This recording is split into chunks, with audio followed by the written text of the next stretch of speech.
بەڵای حاکم فەرهاد خۆتان دەزانن ینی ئەمریکا HTS ئەوەی کە پێشتر ئەحمەد جۆلانی بڵێن ئەحمەد شەڕ سەرۆکایەتی دەکرد ئەمریکا نێو لیستی تیۆری دەرهێناوە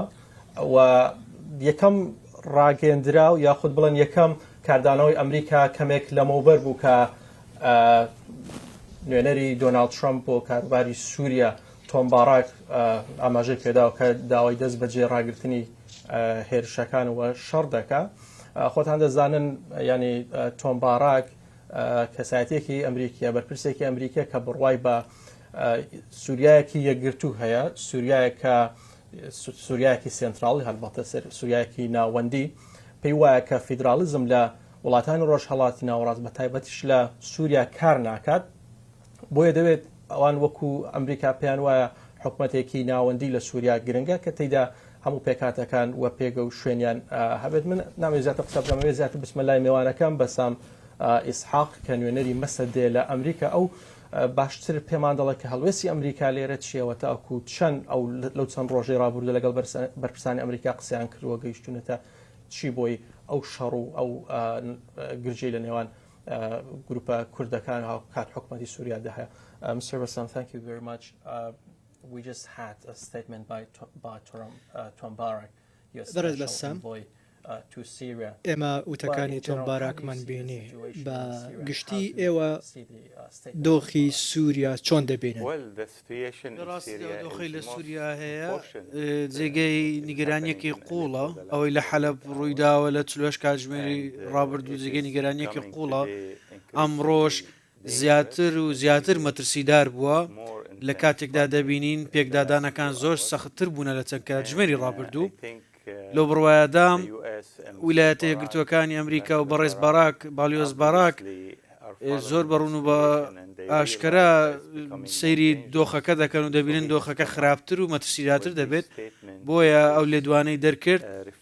کە ڕنگدانەوەی هەڵوێستی ئەمریکایە و سیاسەتی ئەمریکاشە سەبارەت بە سووریا ئەویش بەرەو پێش بچوون و سەقامگیریە لە سووریا لە ڕێگەی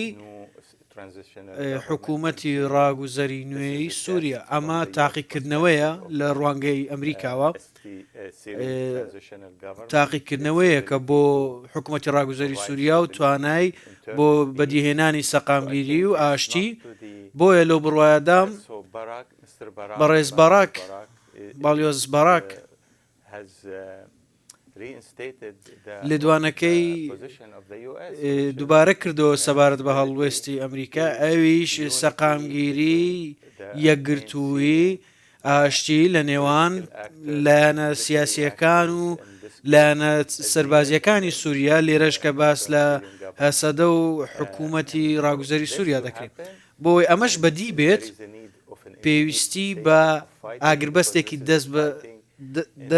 دەست بەجێ هەیە چونکە شەڕ لە ناوچەی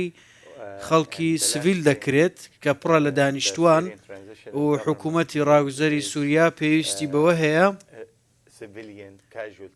خۆی لە ژمارەیەکی زۆری قوربانی و خەڵکی سڤیل بە دوور بگرێت چونکە ئەمە دووبارە بوونەوەی دۆخی کەناراوەکانی سووریا و سوەیدایە دەبێتە شکستێکی گەورە بۆ حکوومەتی ڕاگوزەری سووریا ئەگەر جارێکی دیکە خەڵکێکی زۆری سڤیل ببنە قوربانی و ئەماش لە بەرژەوەندی هەسەدە نییە یان لە بەرژەوەندی حکوومەتی ڕاگوزەری سووریاش نییە شەڕ بکەن لەو ناوچەیە کە خەڵکی سڤیل لی نیشتە جێبوونە بۆیە هەرچیەک بووەتە هۆکاری سەرەڵدانی ئەو شەڕا پێویستە دەستنیشان بکرێ و لە دوای ئەمەش میکانیزمێک هەبێ بۆ پشتڕاستکردنەوەی هەلومەرجی ناوچەکە و ئاسایشی ناوچەکە بۆی جارێکی دیکە ئەمە هەرگیز دووبارە نەبێتەوە لە ناوچەی سڤیل چونکە لە بەرژەوەندی هیچ کامیان نیە نە حکوومەتی ڕاگوزەری سووریان نە هەسەدا. بەڕێز بەسام دەزانی کە ئەمریکا هاوبەشێکی لەگەڵ هێزەکانی هەسەدە هەیە و لەگەڵ حکوومەتی ڕاگوزەری سووریاش هەیە. تۆ پێت وایە کە حکوومەتی ئەمریکا کاریگەری هەبێت لەسەر ئەم لایەنانە بۆ ئەوەی گرژەکان ڕاگیرێت؟ لە بڕواایەدا ئەمریکا ئەو دەسەڵاتەی هەیە کۆتایی بۆ شەڕە بهێنێت و هەردوو لە ڕێز لە ئەمریکا و ڕۆڵی ئەمریکا بگرن تێ بگەن کە ئەمریکا بەرژەوەندی لە سەقامگیریدا هەیە. بۆیە لەو ڕوانگەیەوە ئەمریکا دەکرێت ڕۆڵێکی ئەرێنی بگێڕێت و ئاگربەست بەرقەرار بکات لەم شەڕەدا و هەروەها ئەوەی ڕووی داوە لە دیدگایەکی ڕاست بێ بۆ هەردوو لایەن. با باسی ڕۆڵی ئێوە بکەین وەکە نوێنەری ئەنجومەنی مەسەدە لە سووریا. ئایا ئێوە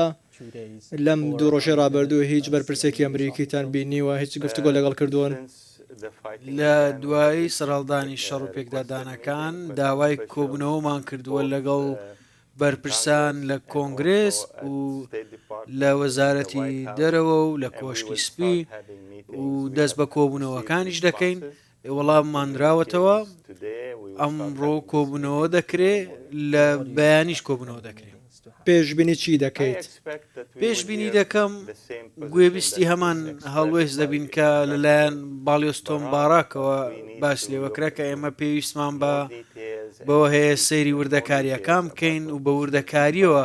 باس لە لێدوانەکەی قسەی بەڕێز باراک بکەین. تۆم باراک کە نوێنەرایەتی ئەمریکا دەکا لە سووریا ئەو لەو باوەڕەدایەکە فێدراڵیەت لە ڕۆژهەڵاتی ناوەڕاست بە تایبەتی لە سووریا کار ناکات. تۆ پێت وایە کە حکوومەتێکی مرکزی لە سووریا ئایا دەبێتە ڕنگدانەوەی ویستی خەڵک لە سووریا؟ سیرکە لە قسەکانی لە جیهانی ئەمڕۆ ناوەندگرایترین حکوومەت لە جیهان بەم شێوەیە نابێت چونکە یەک کەس یاخود یەک تیم ناتوانێت حکومڕانی وڵات تەواوی وڵاتێک بکە دەبێت بە شێوەیەک لە شێوەکان ناوەندگرایی نەمێنێت و سووریا بە 61 ساڵ بە حکومڕانی بەعس و نەماڵەی ئەسەد 50 ساڵیش بەویدا تێپەڕی بۆیە ناکرێت بە هەمان شێوە دووبارە ببێتەوە چونکە شۆڕش کرا شۆڕش لە دژی دیکتاتۆریەت لە دژی ناوەندگەرایی کرا بۆیە